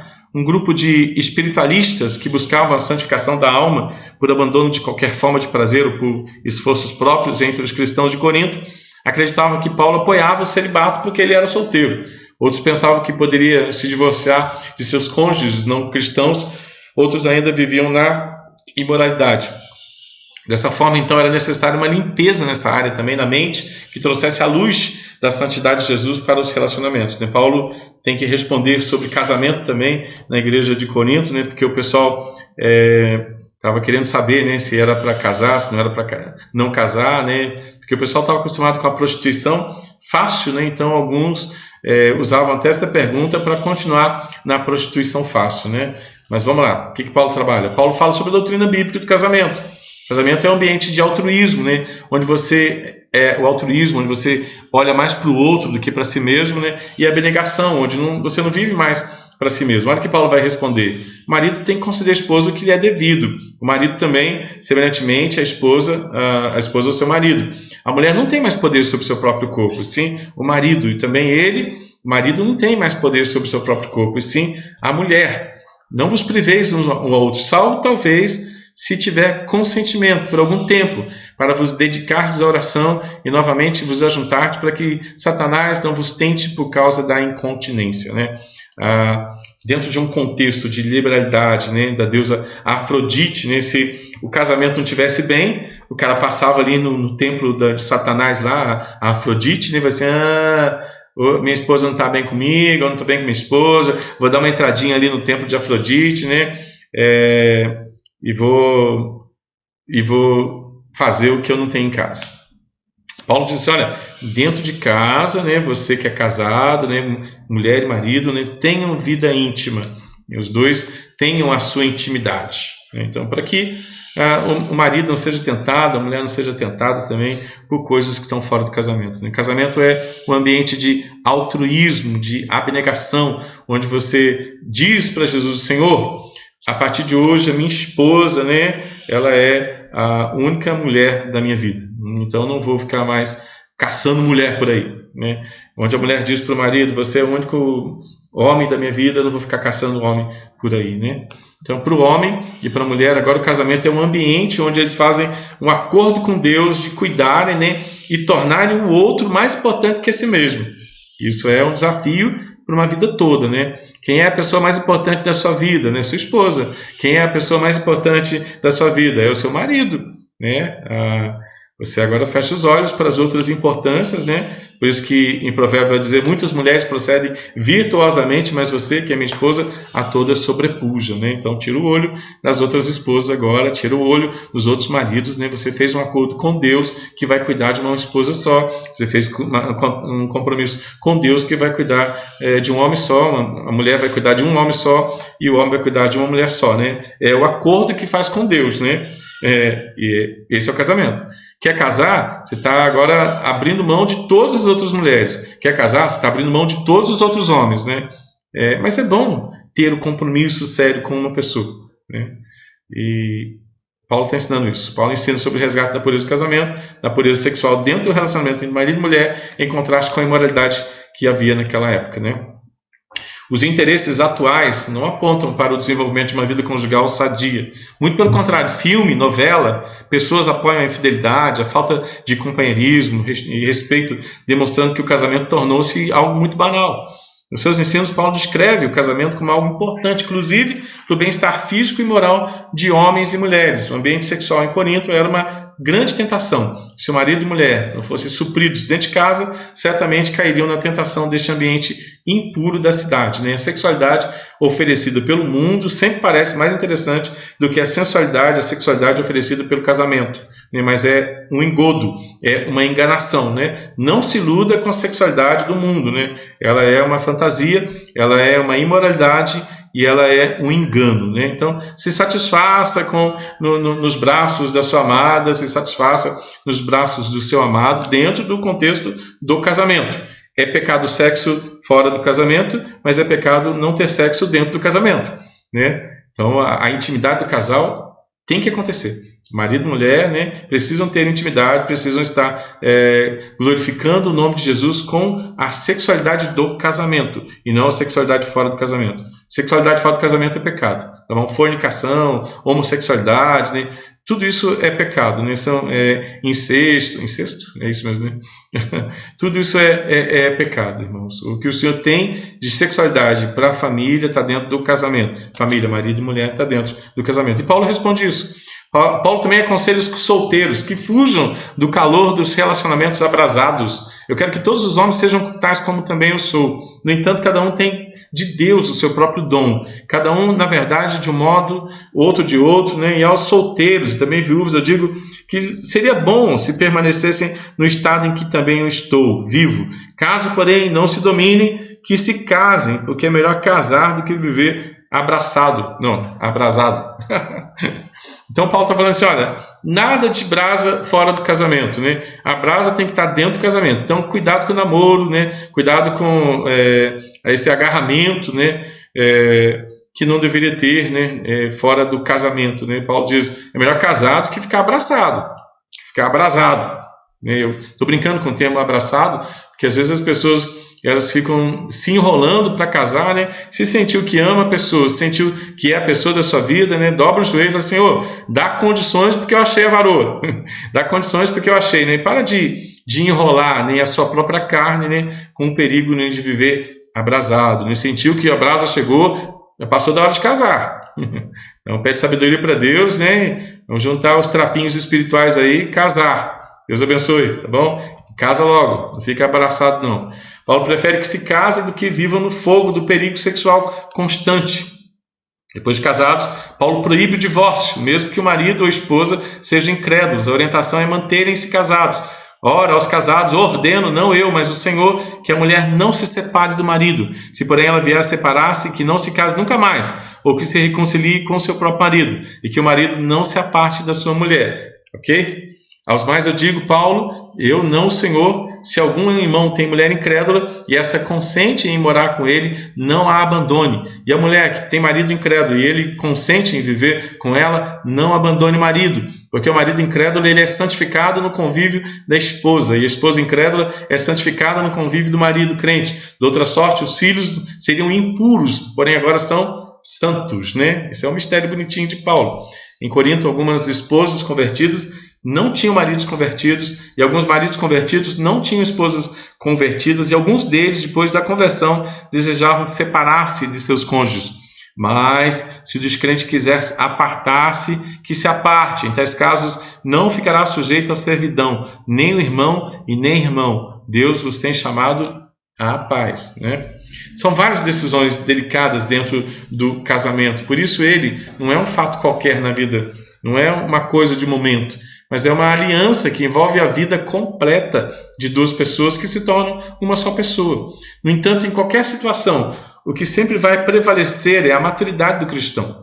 O que irá transbordar em seu relacionamento é a sua vida plena em Jesus e a sua intimidade com Jesus. A gente precisa ter conhecimento de Jesus até para ser casado. A gente precisa ter conhecimento de Jesus até para ter um bom casamento, um casamento abençoador, um casamento abençoado. Porque senão a gente pensa, esse fulano não quer nada com Deus, tchau, e chuta ele. Não, meu irmão. Quem tem que estar bem com Deus é você e segurar, né, o seu casamento, guardar a sua família, né, e ser bênção onde o Senhor te plantou. Paulo também fala dos incircuncisos, fala dos escravos que foram chamados nessa condição, mas que são circuncidados na graça de Jesus e livres na graça de Jesus, ensinando que cada um pode ser satisfeito onde estiver e na situação que estiver, desde que esteja com Jesus, né? Então você percebe que tudo na vida, né, tem relação em estar com Jesus, em estar em Jesus, em ter consciência da cruz, para que as nossas vidas elas sejam abençoadoras, sejam muito abençoadas. Meu casamento, estou com Jesus, eu estou bem. No meu trabalho, estou com Jesus, eu estou maravilhoso, porque estar com Jesus é a base para viver e para morrer. Viver bem e morrer maravilhosamente bem. Paulo encerra esse capítulo falando de tempos de angústia, do privilégio de permanecerem solteiros, para não terem de fazer sofrer o cônjuge, né? O que realmente eu quero é que sejais livres de preocupações. Que não é casado, ele cuida das coisas do Senhor, de como agradar ao Senhor, mas o que se casou, além de agradar ao Senhor, ele cuida das coisas do mundo. As coisas do mundo aqui é como agradar a esposa, e ele tem que fazer as duas coisas, ele tem que agradar ao Senhor e agradar a esposa, agradar ao Senhor e agradar a esposa, agradar ao Senhor e agradar ao esposo, né? Então, esse é o projeto, né? Casado ou solteiro, sempre a prioridade tem que ser o Senhor, para que haja estabilidade, segurança e também direção correta. E finalizando, irmãos, no capítulo 8, Paulo orienta a igreja sobre o alimento, sobre os alimentos consagrados aos ídolos, né? Ele explica que não há misticismo nenhum na situação e todos poderiam comer livremente, mas ele coloca a orientação para quem é maduro, ele coloca o amor. O amor tem que ser colocado em evidência pelos maduros, né? Então, olha só, no tocante à comida sacrificada a ídolos, sabemos que o ídolo de si mesmo nada é no mundo e que não há senão um só Deus, né? Eu acho tão interessante Paulo falar sobre isso, porque às vezes as pessoas falam assim, isso é comida sacrificada a demônios, isso é comida de São Cosme e Damião, isso é comida de terreiro espírita, né? Irmão, só tem um Deus nessa terra. Só tem um Deus nessa terra. Só tem um Deus, só tem um agente espiritual ativo nessa terra. Se chama Jesus Cristo, através do seu Espírito Santo, que executa, que faz o que ele quiser. Não tem outro Deus. Satanás foi vencido na cruz do Calvário. O tentador foi vencido na cruz do Calvário. Os demônios foram todos algemados ali na cruz do Calvário. E parece que ninguém mais quer acreditar nisso. As pessoas querem viver uma guerra espiritual contra alguma coisa, né? A guerra espiritual é contra a sua carne. Lute a sua boa guerra espiritual contra a sua carne, né? O que a gente tem é um Deus todo-poderoso. Então, uma comidinha de esquina, né, não tem poder espiritual amaldiçoador naquela comida, né? Uma comida de Cosme e Damião não tem um poder amaldiçoador nessa comida. Não há isso, nunca existiu isso, né? Não tem poder em si mesmo. O que Paulo trata aqui é a consciência com os mais fracos, que observam isso e não conseguem entender. No tocante à comida sacrificada a ídolos, sabemos que o ídolo de si mesmo nada é no mundo, e que não há senão um só Deus. O que vale tudo, o que traz base para a gente é o Senhor.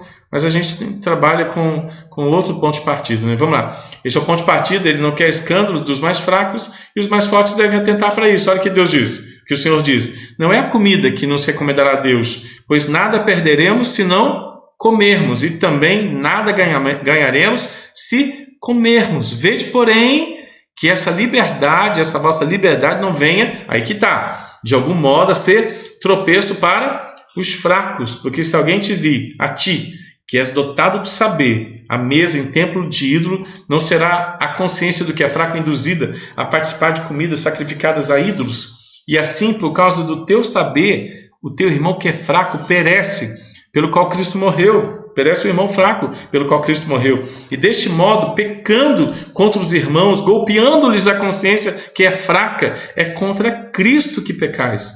E por isso, se a comida serve de escândalo para o meu irmão, eu sou livre para comer, mas a comida serve de escândalo para o meu irmão, nunca mais comerei carne para que não venha a escandalizá-lo. Que interessante, né? Que interessante isso, né, Mateus? Que interessante, né? Eu deixo de fazer, não porque eu não possa fazer, mas porque eu estou escandalizando meu irmão. Essa é a base, meu irmão. Por que eu deixo de fazer algumas coisas? Para que não escandalize meus irmãos, né? Para que meu irmão não seja escandalizado. Porque eu quero que o meu irmão fraco deixe de ser fraco. Eu vou conversar com ele, mas eu não vou fazer algumas coisas para que ele amadureça e cresça, né? Então a gente está no mundo também, as pessoas estão nos observando e o nosso testemunho tem que pensar em como que as pessoas estão nos observando, né? O que elas estão pensando de nós enquanto nos observam. Nós estamos escandalizando as pessoas ou nós estamos trazendo graça para as pessoas, né? Então que o Senhor nos use como agentes da graça e não como agente de escândalos, tá bom? Paulo trata da idolatria que atrapalha a vida dos novos cristãos e gera também tanta confusão na vida dos cristãos. Se por um lado havia uma ação legalista que impedia de comer a carne, por outro havia uma liberdade nociva que mais atrapalhava do que ajudava no crescimento espiritual das pessoas. Olha que lindo, né? E a gente fecha. Está fechando essa primeira parte aí. O Evangelho, ele é um caminho maravilhoso, mas ele é complexo. A porta é estreita, mas o caminho também é estreito. Por isso, muitas coisas são tratáveis e tratadas. Por isso, detalhes que parecem ser sem importância não podem ficar de fora do impacto da justificação e também da santificação. Nessa caminhada não estamos sozinhos, sempre teremos pessoas nos observando, né? Somos sal da terra e luz do mundo, somos bom perfume de Cristo na vida delas. Família, amigos cristãos e também amigos não cristãos, companheiros de ministério e também companheiros, né, que não são do ministério. E para todos os relacionamentos, a ordem é vida com Jesus em primeiro lugar. A vida plena no Senhor, que é a vida plena no Senhor que nos direciona, que dá a ênfase correta para os demais relacionamentos. É a vida de intimidade com Jesus que nos ensina como agir e reagir diante de tantos acontecimentos dentro e fora da igreja. Não podemos ficar parados observando as coisas sem termos uma atitude cristã de crescimento, um investimento na vida das pessoas, de melhora, de disposição para discipular, irmãos, e ser discipulado visando a glória do Senhor Jesus Cristo. Que em todos os detalhes possamos expressar o que somos em Cristo, para que nossas atitudes humanistas diminuam e para que a vida do Senhor viva em nós, ganhe dimensão em nós e apareça em nós como sal da terra, como luz do mundo e como bom perfume de Jesus Cristo. Amém, irmãos? Vamos orar? Paizinho, nos ajuda, Senhor, na santificação, Deus, que possamos, ó Deus, entender, ó Pai, a palavra da cruz, e que a palavra da cruz nos ensine a viver e a morrer para a glória do Teu nome, Senhor. Que possamos, ó Pai, Te amar, Te glorificar, Te bendizer, não como nossos, ó Pai, não vivendo vaidades, mas vivendo a verdade, Deus, e sendo graça, influência, Pai, na vida daqueles que o Senhor confiou para nós. É a nossa oração em nome de Jesus. Amém. Vamos adorar o Senhor mais uma vez, irmãos.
paz seja com os irmãos, amor com fé, da parte de Deus Pai e do Senhor Jesus Cristo. Até daqui a pouco, né? Até a noite, né? 19 horas, 18h50, então, no culto de adoração.